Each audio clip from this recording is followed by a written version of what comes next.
For centuries, there was this massive question that just shook East Asian Buddhism to its core. It sparked one of the most intense intellectual rivalries you can imagine. And it wasn't about something small. It was about the very identity of the ultimate source of truth. So let's dive into this epic cosmic debate. So, on one side, you've got Śākyamuni, the historical Buddha, the one who actually walked the earth. And on the other, you have Vairocana, the great illuminator, this vast, cosmic, all-encompassing Buddha. The guys championing these two views? Well, they were giants of Japanese Buddhism. Saicho, who founded the Tendai school, and his famous rival Kukai, who founded Shingon. And believe me, their disagreement would shape the spiritual landscape for the next 1,000 years.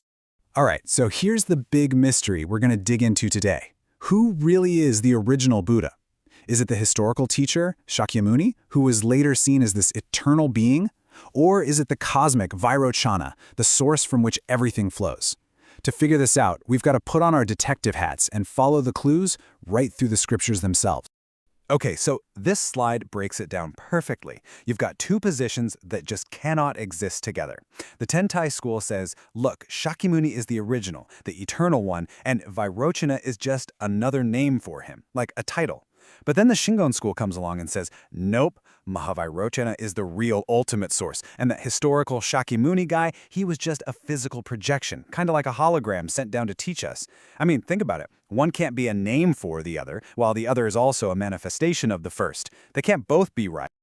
All right, so where do we even begin our investigation? We start with the first piece of evidence in our timeline, the absolute bedrock text, the Lotus Sutra.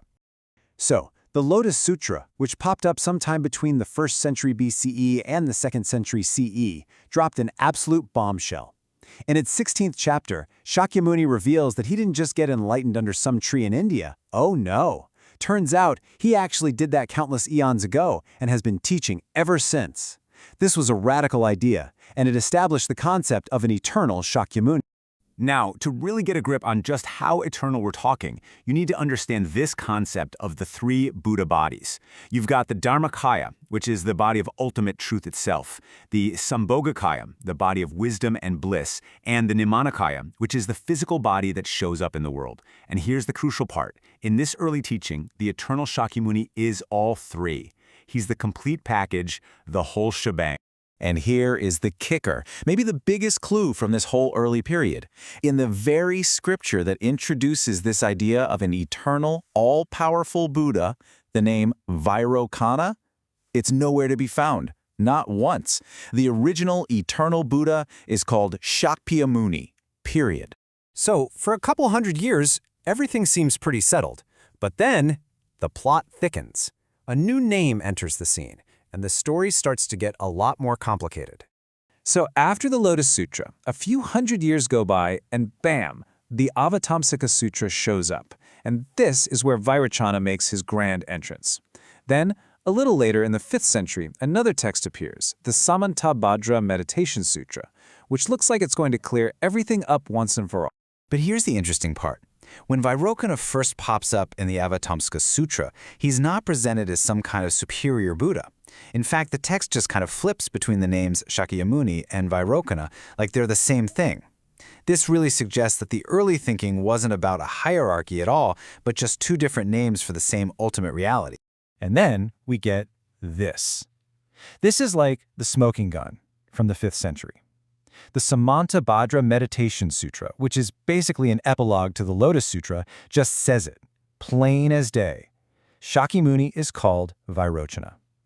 Notice it doesn't say Śākyamuni is a manifestation of Vairocana. It says Vairocana is a name for Śākyamuni. Case closed, right? Well, not so fast. Okay, hold on, because this is where the story takes a huge, dramatic twist. Centuries after it seemed like this was all settled, a completely new doctrine shows up, and it claims to come from a secret, hidden transmission of knowledge. If you look at the full timeline here, you can see the texts we've been talking about over on the left. But then, look way, way down the road, in the mid-7th century, and see what finally appears, the Mahāvairocana Tantra. This is the foundational scripture for Kukai Shingon school, and it arrives on the scene more than 500 years after the Lotus Sutra. And this text makes a really, really radical claim. See, the Shingon teaching doesn't even pretend to come from the historical Buddha, Śākyamuni. Instead, it lays out this completely separate family tree of truth, going directly from the cosmic Mahāvairocana Buddha through some celestial beings down to a sage named Nagarjuna, and then, centuries later, to Kukai. This isn't just a new teaching, we're talking about a claim to a completely different source of truth. Now, to back this up, Kukai came up with this pretty revolutionary idea called Hashian Seppo. It's the claim that the Dharmakāya, that formless, silent body of truth we talked about, can actually preach. It can speak. I mean, this was a massive leap in Buddhist thinking, because up until then, everybody agreed the Dharmakāya was, by definition, beyond words and forms. But Kukai said, nope, ultimate reality itself can talk. And guess what? It's speaking the Shingon scripture. And this just shows you the absolute confidence of this new movement. To prove his teaching was the best, Kukai didn't just offer a new spin. He straight up dismissed the Lotus Sūtra, the most loved and respected scripture in all of East Asia, as childish theory. He even said the Buddha who taught it was still in the region of darkness. Ouch. The battle lines were definitely drawn. All right, we've followed the clues, we've seen the timeline, we've hit the big twist. So let's take a step back now and lay out all the evidence to see what the historical record really suggests. This table really breaks down the whole conflict side by side. You've got the Tai view, based on that early Lotus Sutra, which says the eternal Śākyamuni is the original and his teachings come through history. Then you have the Shingon view, based on the much, much later Mahāvairocana Tantra, which says the cosmic Mahāvairocana is the source and its transmission completely bypasses history. You see how the whole relationship gets flipped completely on its head? So if we're just looking at this like historical detectives, right, the evidence really seems to stack up on one side. The idea of an eternal Śākyamuni shows up centuries earlier. The first texts to even mention Vairocana either use the names interchangeably or flat out say that Vairocana is a name for Śākyamuni.